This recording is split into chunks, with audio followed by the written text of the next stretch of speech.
अभी आपको बताया जा रहा था कि कैसे हम अपने जीवन को अच्छा बना सकते हैं।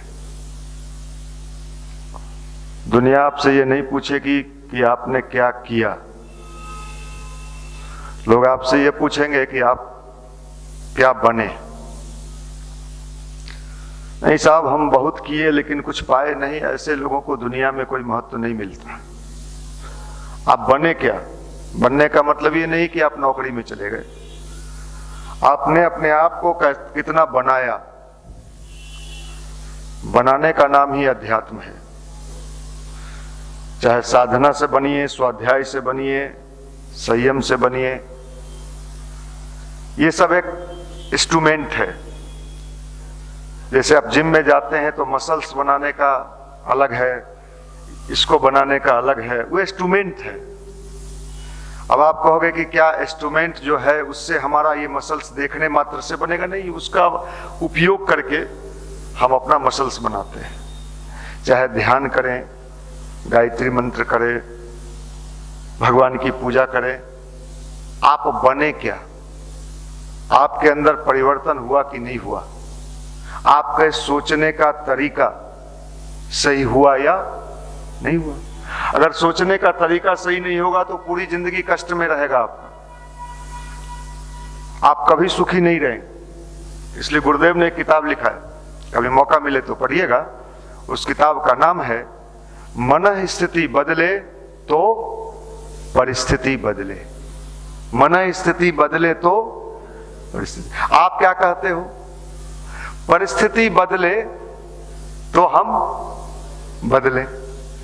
नहीं साहब, कभी नहीं होगा। आप उल्टी गंगा बहाना चाहते हो, आप उल्टी गंगा बहाना चाहते हो। गंगा कभी उल्टी नहीं बह सकती। आपको अपनी मन स्थिति ही ठीक करना पड़ेगा। जितना जल्दी ठीक कर लीजिएगा उतने जीवन का मजा लीजिएगा। आप इस फेर में बैठे हुए हैं कि हमारा परिस्थिति क्या होगा, ठीक हो जाएगा। मन स्थिति बदले तो परिस्थिति बदले। मन की स्थिति को परिवर्तन करना, यही तो गायत्री मंत्र है, ध्यान है। इसके बिना आप जीवन में कभी भी किसी भी क्षण सुख का स्वाद नहीं चख सकते, हमेशा दुख में ही रहेंगे। कोई का आदमी कहता है साहब इतना रुपया मेरे पास हो जाए तो हम सुखी जीवन जिए, लेकिन देखने को यह मिलता है कि उसके पास वो सब मिल जाता है फिर भी उसके जीवन में क्या होता है, दुख होता है। फिर शंका पैदा होता है कि व्यक्ति के जीवन में अगर सब कुछ मिलने के बाद ही सुख है तो ये दुखी, प्रश्नवाचक चिन्ह, ये दुखी क्यों है? आप अपने गांव में ही उदाहरण देखिए, कितने परिवार ऐसे मिलेंगे, आप खोजना। पहले उनका मिट्टी का घर था, खपड़े का घर था, तो वो दुखी होते थे, हम गरीब आदमी हैं। आज उनका घर पक्का का बन गया, बेटा कमाने लगा, फिर जाओ अंदर, आप पहले से ज्यादा दुखी पाएंगे कि पहले तो थोड़ा कम दुखी थे, अब ज्यादा दुखी। क्यों? तो अपना जो आंदोलन है गायत्री परिवार का, यह आंदोलन क्या है? किस चीज को बदलना? किस चीज को? मन को मन बदलना। यह साधारण काम नहीं है, ये कठिन काम है। इसके लिए जैसे आप अभी कहती है ना, अभी सर मेडिकल साइंस कह रहे हैं ना कि साहब इम्यूनिटी पावर चाहिए आपको, कोरोना से बचना है तो क्या करना होगा? Immunity power. इम्यूनिटी 60 प्लस वाले लोगों को कौन डोज लगाया जा रहा है? Booster dose. इसी तरह आपको अपने मन में कौन सा डोज देना होगा? Booster dose. हमेशा आपके अनुसार वातावरण नहीं रहेगा, जैसा वातावरण आएगा उसके अनुसार अपने मन को मजबूत बना लीजिए, जीवन आसानी से कटेगा, मजेदार कटेगा। और नहीं हमारे अनुसार ही सब कुछ होता रहे तभी हम सुखी रहेंगे, तो मैं आपका जन्म कुंडली समझते हैं ना, शादी ब्याह में जरूरी पड़ता है। जनरली तो कौन ग्रह कहाँ मिल रहा है मैं आपका जन्म कुंडली बना देता हूं, जिंदगी में कभी आप सुखी नहीं रहेंगे। और इन दिनों लोगों की स्थिति यही है। और आपका जो गायत्री मंत्र है, ध्यान है, या जिस स्वाध्याय की चर्चा या जो सत्संग हम लोग अभी कर रहे हैं, अच्छे विचार का आदान प्रदान कर रहे हैं, इस सब का भी महत्व यही है कि हम अपने मन को बेहतर बनाएं, प्योर बनाएं, शुद्ध बनाएं। ये मेहनत का काम है, आसान काम नहीं है। ये पूजा पाठ से होने वाला चीज नहीं है। मैं कितने पूजा करने वाले को जानता हूं, आप भी जानते होंगे। उनके जीवन में पूजा का कोई लक्षण कर्म दिखाई ही नहीं पड़ता है। उनको देख के कई बार शंका पैदा होता है कि ये पूजा कर रहे हैं, इससे अच्छा तो ये नास्तिक हो जाते। स्वामी विवेकानंद का जयंती है 12 जनवरी। स्वामी विवेकानंद जी कहते थे कि आने वाले दिनों में नास्तिक उसे नहीं कहा जाएगा जो भगवान को नहीं मानता। किसको माना जाएगा नास्तिक? स्वामी विवेकानंद ने कहा है कि नास्तिक उसको नहीं माना जाएगा जो भगवान को नहीं मानता है। नास्तिक उसको माना जाएगा जिसको अपने ऊपर विश्वास नहीं है, वो सबसे बड़ा नास्तिक है। ये समझ लीजिए आप। हम आपको बता रहे हैं इसी तरह चलेगा खेला अभी 2026 तक। 2026 तक कलेजा को मजबूत बना के रखिए। क्यों भैया? हैं? अरे क्या बात करते हैं आप।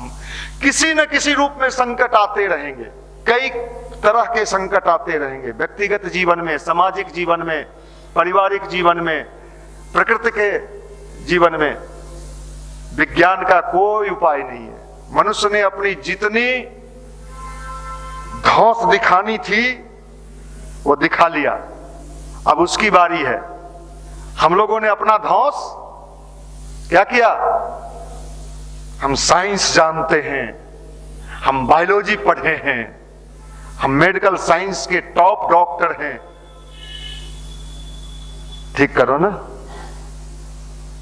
ठीक करो। अब उसकी बारी है। आपने जो बोया है उसे काटना ही पड़ेगा। 2026 तक भविष्यवाणी वेदमूर्ति तपोनिष्ठ पंडित श्री राम शर्मा आचार्य जी से लेके तमाम लोगों ने बहुत कुछ क्या होने वाला है, बहुत कुछ उथल पुथल होने वाला। इसमें बचेगा कौन? इस उथल पुथल में हमारी बात मत मानिए। इस उथल पुथल में कौन बचेगा? गुरुदेव की एक पुस्तक है, पढ़िएगा, गायत्री का सूर्योपस्थान। आप तो पढ़ते नहीं हो, इसलिए आप डरते रहते हो। मैंने एक पुस्तक पहले बताई, दूसरी पुस्तक फिर बता रहा हूं, गायत्री का सूर्योपस्थान। उस किताब में गुरुदेव ने लिखा है आने वाले दिनों के संकट वही बचेगा जिनका मानसिक संबंध किससे होगा? सूर्य से होगा। कौन सा संबंध? मानसिक। मानसिक संबंध कैसे बनाएंगे? कैसे बनाएंगे? मानसिक संबंध उन्होंने लिखा है कि वही बचेगा जिसका मानसिक संबंध, गुरुदेव का वाक्य ही बता रहे, जिसका मानसिक संबंध किससे होगा? सूर्य से आप मानसिक संबंध कैसे बनाएंगे? कैसे? किसका ध्यान? प्रकृति के जितने हलचल होते हैं, विज्ञान ने भी प्रमाणित किया है, वे सूर्य से प्रभावित होता है। और गायत्री मंत्र किसका मंत्र है? सूर्य का मंत्र। इसलिए अगर अपने मानसिक स्थिति को, चूंकि उपाय कुछ नहीं है, मुंह पर सबको पट्टी लगाना है। नहीं साहब, हम तो अपना चेहरा दिखाना चाहते हैं, हमको तो मन है लोग हमको देखे। दिखाओ, बहुत दिखा लिए। अब प्रकृति क्या कह रहा है? मुंह पर पट्टी बांध लो। पुरुष हो या है, महिलाएं भी दिखा ली ना। और सबको कहा गया है कि बांधे रहो। कोई उपाय नहीं, कोई उपाय नहीं। अभी तो यही पट्टी लगा है। आने वाले दिनों में अगर हम लोग नहीं सुधरे तो कहां कहां पट्टी लगेगा भगवान जाने। भैया हमको आंख पर भी पट्टी लगा दिया है, लगेगा। प्रकृति से बड़ा कोई नहीं है। इसलिए अगर हम गायत्री परिवार से जुड़े हैं तो आप निश्चिंत रहिए, जो होना है वो होगा। चिंता किस बात की है? रोटी दाल मिल रहा है ना, 26 तक लेते रहिए जो मिल रहा है। 26 तक क्या बात करते हैं, अभी तो 22 है। हम क्या करें? हम भी वही है। हम भी कई बार सोचते हैं, वहां से अभी शांति कुंज गए थे हम लोग, लंबा लंबा प्लान बना के आए थे, ये करेंगे वो करेंगे ऐसे करेंगे। लीजिए कीजिए,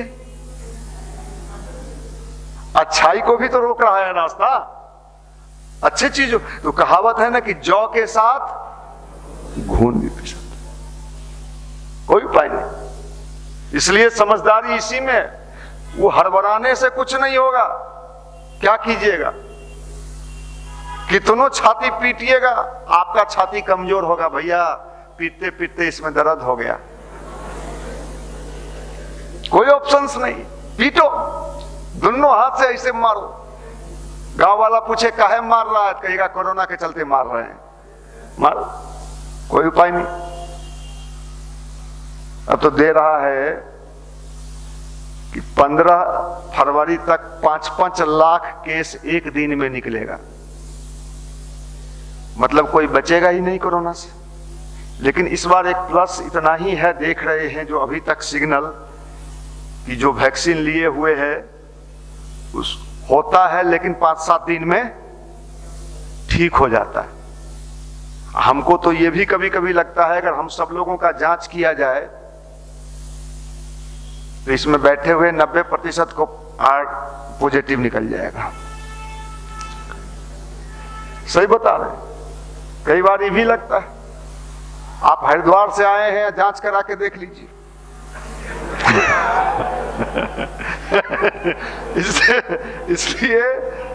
इसलिए बस मन को स्ट्रॉन्ग कीजिए, मन को प्रसन्न रखने की व्यवस्था बनाइए। दूसरा लोग आपको प्रसन्न नहीं करेगा, घर वाले नहीं करेंगे। घर वाले तो इतनी समस्या पैदा कर देंगे आपके सामने कि आपको आगे खाली अंधेरा ही अंधेरा दिखेगा। 26 के बाद सिर्फ उजाला ही उजाला है। गुरुदेव ने लिखा है किसी चीज की कमी नहीं रहेगी, लोग मिल बांट के खाएंगे, एक दूसरे के मददगार होंगे। जनसंख्या कैसे? अब आप नहीं मान रहे, सरकार तो बहुत दिन से हल्ला कर रही है, हम दो, आप कह रहे हैं नहीं, हम दो, हमारे 4, वो 4 कह रहा है हमारे 16। ये जो मल्टीप्लाई हो रहा है, हम लोग को इकोनॉमिक्स में पढ़ना था माल्थस का जनसंख्या सिद्धांत। माल्थस एक पादरी थे और उसने कहा कि अगर उस समय उसकी बड़ी आलोचना हुई, लेकिन हम लोगों को पढ़ना था। जब माल्थस ने जनसंख्या सिद्धांत में ये कहा, वो पादरी था, धार्मिक था, तो उसने कहा कि अगर आपने जनसंख्या नियंत्रण नहीं किया तो नेचर क्या करेगा? बैलेंस कर। नहीं मानो, मामो गेल थी। अध्यात्म को जो समझ लेगा, धारण कर लेगा, वो हमेशा क्या करेगा? प्रसन्न रहेगा। प्रसन्नता अगर टूट गया, खिन्न हो गए, निराश हो गए, तो आने वाला समय जब बढ़िया आएगा, और इस समय सब अपना आप डोला के बैठ गए, भैया जमाना तो बढ़िया आ गया लेकिन स्वाद नहीं मिल रहा है, उधर सब स्वाद आपका समाप्त हो जाएगा। इसलिए अभी से बढ़िया रहिए, प्रसन्न रहिए। गायत्री मंत्र का भावपूर्ण उपासना, कर्मकांड वाला नहीं। कौन वाला? भावपूर्ण। अरे भैया आज के जमाने में तो लोग कुत्ता भी पालते हैं। मैं कई बार फेसबुक पर देखता हूं, अपना मुंह कुत्ता के मुंह में रगड़ते रहते हैं, ऐसे ऐसे। मैंने देखा एक वीडियो, मैंने एक वीडियो देखा, अब इंसान नहीं मिल रहा है तो कुत्ता ही सही, तो मैंने देखा उस वीडियो में कि मुंह में मुंह रगड़ रहा है कुत्ता के साथ। रगड़ो, यही समय आ गया भाई। इसलिए जिंदगी को आसान बनाइए, भारी भरकम मत बनाइए। दूगो कपड़ा है ना, जींस पैंट है, शर्ट है ना, स्वेटर है ना भाई, रोटी दाल मिल रहा है ना, ठीक, जाहे विधि राखे राम। हाँ, अभी के समय के लिए, अभी के देखिए, अभी यही है, जब आपका कोई उपाय न चले, मनुष्य की कोई बुद्धि अभी काम नहीं करे, उस समय के लिए यही चीज है, जाहे विधि राखे राम। बाद के लिए नहीं, अभी के लिए यही है, दूसरा कोई ऑप्शंस नहीं है। आप कितना भी सर टकराइएगा, खींचिएगा, विचलित होइएगा, चिंतित, उपाय क्या है? भैया भाड़ा कहां से देंगे? अरे तो कहां से देंगे, सबके साथ तो ये हालत है, कहां से है? इसलिए अपने को अच्छा रखिए, बेहतर रखिए, सकारात्मक पॉजिटिव एटीट्यूड से जुड़े रहिए। क्योंकि नकारात्मक होइएगा तो आपकी जीवनी शक्ति है क्या होगा? कमजोर हो जाएगा। आपका अगर मानसिक स्थिति कमजोर हुआ तो मन का सीधा सीधा असर किस पर पड़ता है? शरीर पर पड़ता है। और शरीर कमजोर होगा तो ओमिक्रॉन बैठा हुआ है, अयो भैया, पूछेगा भी नहीं। भैया वो जो थे ना भैया, वो आते थे मुसल्लापुर से, पढ़ते थे कोचिंग में, उनको ओमिक्रॉन हो गया। हालांकि ये खतरे की बात नहीं है, इसलिए कभी हो भी जाए तो चिंता में मत आइएगा, ठीक हो। सब लोग सुइया ले लिए है ना, डबल डोज? हाँ, तीसर को लेना है। तीसर का तो 60 के बाद, अभी नहीं है भाई। हम कल पूछे निशांत रंजन से कि तीसरा सुई मिलेगा? कहा नहीं भैया, वो 60 जब तक नहीं पूरेगा तब 60। इसलिए प्रसन्न रहिए, गायत्री मंत्र की उपासना करिए, ध्यान करिए, अच्छी किताबों को अपने जीवन में स्थान दीजिए। स्वाध्याय की चर्चा चल रही थी ना, दिन भर आप अपना बुक पढ़ते हैं, बहुत अच्छा बात है, पढ़िए, लेकिन थोड़ा समय अच्छे किताब से क्या होगा कि आपकी मानसिक कमजोरी, देखिए अभी कोरोना के समय में सिर्फ शरीर से ही व्यक्ति कमजोर नहीं हो रहा है, किस चीज से हो रहा है? मानसिक रूप से बहुत कमजोर पड़ जा रहा है। क्योंकि भीतर में कई तरह का शंका पैदा होने लगता है, भविष्य अंधकार दिख रहा है। ये हर 4 महीना 3 महीना खोलता है, 8 महीना बंद रखता है। अब देखिए भाई, अभी अगस्त में खोला था, हाँ, अगस्त, सितंबर, अक्टूबर, नवंबर, दिसंबर, जनवरी में बंद कर दिया। अब कब तक खोलेगा? कितना 21 तारीख आएगा, कितना जाएगा पता नहीं। गांव में जाइएगा, शहर में तो थोड़ा निश्चिंत भी हैं, अकेले रूम में खा रहे हैं, सूत रहे हैं। गांव में जाइएगा, वहां तो खाली नकारात्मक बात ही है। वहां तो और पता चलेगा कि आप अगर मेंटल नहीं हो रहे हैं तो और मेंटल हो जाइएगा। इसलिए ऐसे जगह से भी अपने आप को बचाइए जहां मानसिक शक्ति का ह्रास होता हो, और ऐसे लोगों से भी बचिए। अभी ऐसे प्रचुर मात्रा में लोग मिलेंगे, सब बर्बाद हो जाएगा, कुछ नहीं बचेगा, धरती रहेगा ही नहीं। अब आपको लगेगा अरे बाप, रात में चौकी पर सूत रहे हैं, लग रहा है ऊपर जा रहे हैं। ऐसे लोग भी प्रचुर मात्रा में इन दिनों पाए जाएंगे, तो इनसे भी बचिए। इनके लिए वैक्सीन का काम करेगा स्वाध्याय। जो स्वाध्याय की चर्चा चली ना, वो वैक्सीन है। उसको खाली पढ़ा लिखाई मत समझिए, वो मानसिक रूप से मजबूत बनाने का वैक्सीन है। इसलिए समझिए, मैं आपको बता रहा हूं, खूब शानदार होगा, मजबूत होगा। हम सब लोग आगे और शानदार काम करेंगे, युग निर्माण योजना को और गति देंगे। अब ये तो मामला आया है काम करने का, है? तुलसीदास जी ने रामायण में लिखा है, बिन भय हो ही ना प्रीति, बिना डर के प्यार हो ही। अभी सब डरा हुआ है, रूम में, लॉज में, मकान वाला, रूम वाला, खुमचा, सबको कहिए गायत्री जपो फायदा होगा। अच्छा कैसे जपना होगा? अभी तक नहीं पूछता था, अभी तक तो पढ़े ही हो, अब दिल्ली जेबो, अब बिल्ली पकड़बो। लेकिन अब जो है, अभी लोहा गर्म है, और लोहा गर्म में जैसा चाहिए वैसा बना दीजिए। अभी लोग डरा हुआ है, भयभीत है। कहिए जो गायत्री जपेगा वो कोरोना से बचेगा। ये रिसर्च भी इस पर हो रहा है, ऋषिकेश का एम्स इस पर रिसर्च कर रहा है, एम्स कि हाँ, ये रिसर्च भी हो रहा है कि गायत्री मंत्र जपने, चूंकि होता क्या है ना, मन की जो शक्ति है ना वो बड़ा प्रचंड है। अगर आपको कोरोना नहीं भी हुआ है तो हम डर के मारे आपको कोरोना पैदा कर सकते हैं। ये बता दें, आपको हल्का भी अगर छींक हुआ, अरे तुमको कोरोना हो गया भाई। ये देखिए, इसलिए मन को मजबूत करने का गायत्री मंत्र से बड़ा कोई शक्ति इस धरती पर नहीं। इसलिए गायत्री के महामंत्र से जीवन के सब पाप हरो, सुंदर सुखी बनेगा जीवन। ये प्रवचन नहीं है, उपदेश नहीं है, हम लोग स्वयं करते, हम लोग स्वयं करते। और कुछ जड़ी बूटियों का प्रयोग भी अपने जीवन में शुरू कर दीजिए।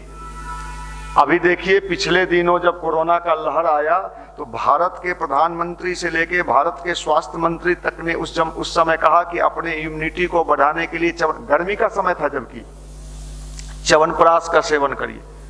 तो भैया अभी तो मैं ये आप सबसे निवेदन, अपने यहाँ जो बनौषधि में जो च्यवनप्राश बनता है वो सब भाई लोग देखते भी हैं, वो बिल्कुल ताजा। मार्केट में तो कई साल का च्यवनप्राश आता है, पता नहीं कौन कौन कंपनी कई साल का बना के रखता है, और बनौषधि में ताजा बनता है और बीच में खत्म भी हो जाता है, आप खोजने जाओगे तो नहीं मिलेगा।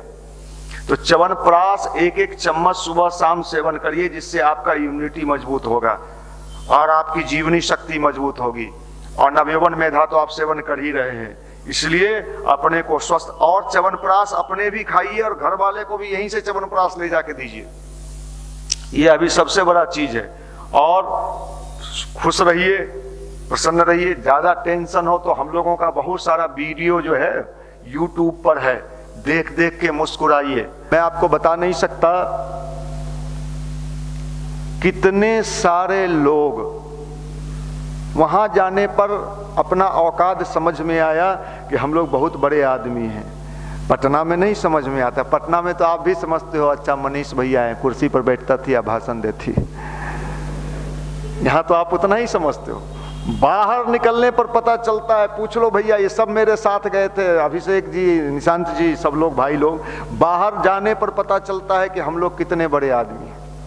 आप लोग का तो वो कहावत है, घर के मुर्गी दाल बराबर। फ्री में मनीष भैया आ जाते हैं, आपको मतलब समझ में नहीं आता है। वहां गए, कहां कहां से, कौन कौन स्टेट से, जिसको पहचान रहे हैं, नहीं पहचान रहे हैं। आश्चर्य हुआ, भैया आपका वीडियो सुन के हम बहुत प्रभावित हैं, जुड़े हैं। कोई कुछ कोई कुछ। एक वहां के जीवनदानी कार्यकर्ता हैं गुरुदेव के शांति कुंज में, मैं उनको नहीं पहचानता, चेहरा से तो कई बार देखा लेकिन कोई परिचय नहीं था। इस बार कहे प्रणाम मनीष जी, तो हम कहे प्रणाम भाई साहब, प्रणाम प्रणाम। तो थोड़ा एक फोटो मैं आपके साथ लेना चाहता हूँ। जी भाई साहब। उन्होंने कहा मेरे ससुर उड़ीसा में आपका वीडियो देखते हैं, मैं उनको ये फोटो भेजूंगा, उनको विश्वास हो जाएगा कि मनीष जी से हमारा भी परिचय है। अब क्या बात होता। आप थे, कौन था मेरे साथ? कोई था मेरे साथ। तो मैं ये बात कह रहा कि देखो, गुरुदेव कभी कभी कहते थे, बेटा हवाई जहाज के स्पीड जब ऊपर उड़ता है तो उसमें मक्खी भी कभी कभी होती है, तो मक्खी को ये पता नहीं होता है कि हम कितने स्पीड से उड़ रहे हैं। तुम कितने स्पीड से उड़ रहे हो ये तुमको नहीं पता है। बाहर के राज्यों में पटना के युवा प्रकोष्ठ के भाइयों का पटना का कितना वैल्यू है, ये जो लोग शांति कुंज गए होंगे उनको समझ में होगा। पटना कह देने मात्र से, अच्छा पटना।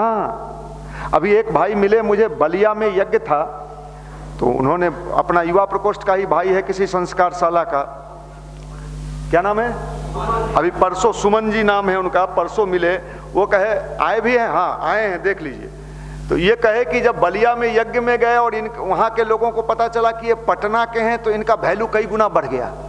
इन्होंने जो कुछ प्रस्ताव रखा तो लोग पूछा आप पटना से हो क्या, ये सब चर्चा तो पटना में होता है। तो ये देखो क्या हो रहा है, इतने तेजी से पटना के चीजों को ये पाटलिपुत्र, देखिए मैं बहुत पहले इन बातों को कहता था कि देश में जब जब क्रांति हुआ है दुनिया में तो उसका पहला शुरुआत बिहार से ही हुआ है, बिहार की धरती से हुआ है। और ये युग निर्माण का क्रांति मैं आपको बता रहा हूं, पूरे देश में जब हम लोग शांति कुंज जाते हैं तो समझ में आता है कि पूरे देश में युवा के अंदर अगर कोई क्रांति आ रहा है तो कहां से, पटना से आ रहा। कल मुझे राजस्थान कोटा से बातचीत हो रहा था, तो राजस्थान कोटा से मुझे फोन आया कि वहाँ कई लोग वीडियो देखते हैं युवा प्रकोष्ठ का, तो उसमें एक मेरा वीडियो है, युवा को ब्रांडेड होना चाहिए। अब वो वीडियो वहाँ प्रोजेक्टर पर लगा के युवाओं को दिखाया जा रहा है कि कैसे ये, देखिए क्या हो रहा है। बोलने वाला तो सामने व्यक्ति होता है, लेकिन परमात्म चेतना की जो शक्ति है, गुरु की जो शक्ति है, वो बहुत तेजी से आगे बढ़ा रहा है। इसलिए हम सब लोगों को प्रसन्न रहना चाहिए और हम सब सौभाग्यशाली हैं जो हम पटना युवा प्रकोष्ठ के सदस्य हैं।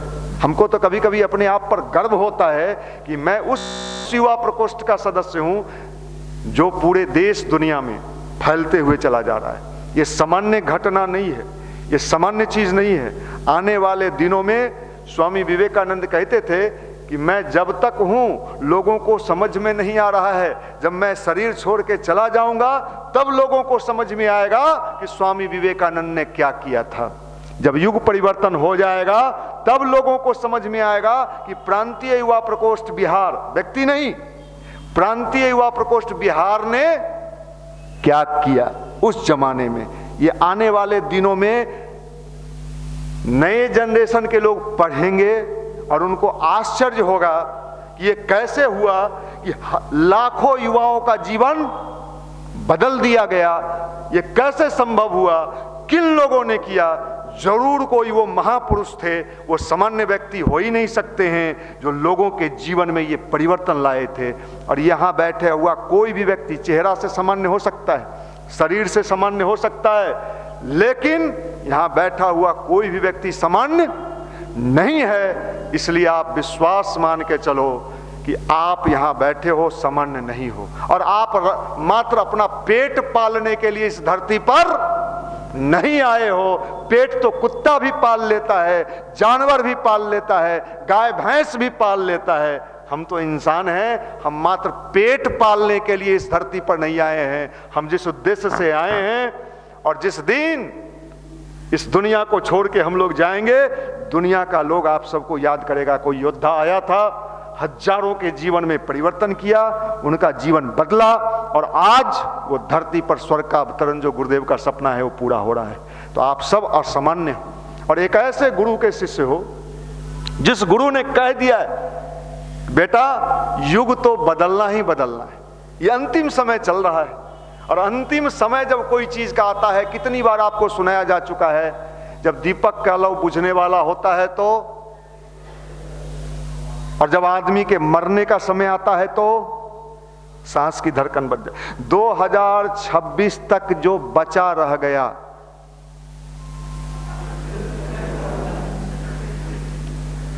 बहुत संकट आने वाला, हम सबके जीवन में आएगा।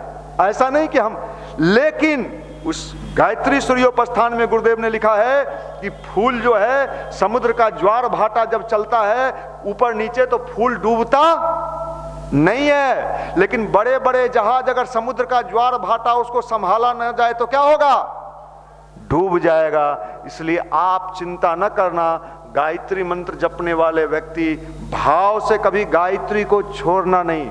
माँ गायत्री का आंचल पकड़ने वाला व्यक्ति जीवन में कभी निराश नहीं होता है। आंचल पकड़ लिए हो माँ का तो कभी छोड़ना नहीं, चाहे कितना भी संकट आ जाए, कष्ट आ जाए, पकड़े रहिएगा तो बेड़ा पार हो जाएगा। छोड़ दीजिएगा तो इसमें गायत्री माँ का दोष कहाँ है? बेटा हमने तो पकड़ा था, तुमने छोड़ के भाग गए, तो दोष आपका है। इसलिए अभी समझदारी इसी में है कि हम समझदार बने, ना समझ न बने। निराशा फैलाने वाले व्यक्ति से सावधान। रेलवे में लिखा रहता है सावधानी हटी, ऐसे व्यक्ति से अपने को बचाइए। वो कोरोना वायरस से भी ज्यादा खतरनाक है, वो ओमिक्रॉन से भी ज्यादा खतरनाक है। वो जैसे ही निराशा का बात करने आए सब खत्म हो जाएगा, कैरियर भी खत्म हो जाएगा, भविष्य में हम लोग क्या खाएंगे, कहाँ सुतेंगे, तो कहिएगा प्लेटफॉर्म पर। अरे भैया आप जानते हो फिल्मी दुनिया में कितने ऐसे लोग हैं जो बॉम्बे के फुटपाथ पर सो के बड़े बड़े हीरो बन गए हैं। अरे चिंता किस बात की है? अगर भीतर जज्बा है ना, जज्बा, तो मैं दावे के साथ कहता हूं आपकी जिंदगी में निराशा आ भी जाए तो टिकेगी नहीं, सब कुछ लुट जाए। एक बार फोर्ड कंपनी का मालिक है अमेरिका का, उसको किसी ने कह दिया कि अगर ये आपकी सारी संपत्ति सरकार जब्त कर ले तो आप क्या करोगे? आप रहते तो क्या कहते? आप कहते हम समुद्र में डूब जाएंगे। उसने क्या कहा जानते हैं? उसने कहा मेरी सारी संपत्ति भी सरकार अगर कब्जा कर ले और सिर्फ हमें और हमारे साथियों को बख्श दे तो मैं फिर से उतनी संपत्ति खड़ा कर लूंगा। इसको कहते हैं जज्बा। और ये जज्बा जिसका मर जाएगा ना, तो सब कुछ रहते हुए भी मरा हुआ है और मिल भी जाएगा तो भी मरा हुआ है। मछली हमेशा धार के विपरीत चलती है और मछली जब मर जाती है तो जिधर धार बहता है उधरे बहते रहती है। इसलिए भैया हम जीवट वाले बने, मजबूत बने, और समूह में एक साथ इसलिए हम कहते हैं कि एक दूसरे को देख के मन में तसल्ली होता है। अच्छे राजीव जी भी साथ में हैं, अभिषेक जी भी हैं, निशांत जी भी हैं, अच्छा सब लोग हम लोग साथ हैं, तो फिर डर किस बात का है? गुरुदेव का बनाया हुआ यह संगठन है, किसी व्यक्ति का नहीं है। आप सब हमेशा खुश रहो, गायत्री मंत्र की उपासना करते रहो, स्वाध्याय करते रहो। बहुत बहुत शुभकामना, मंगल कामना, धन्यवाद।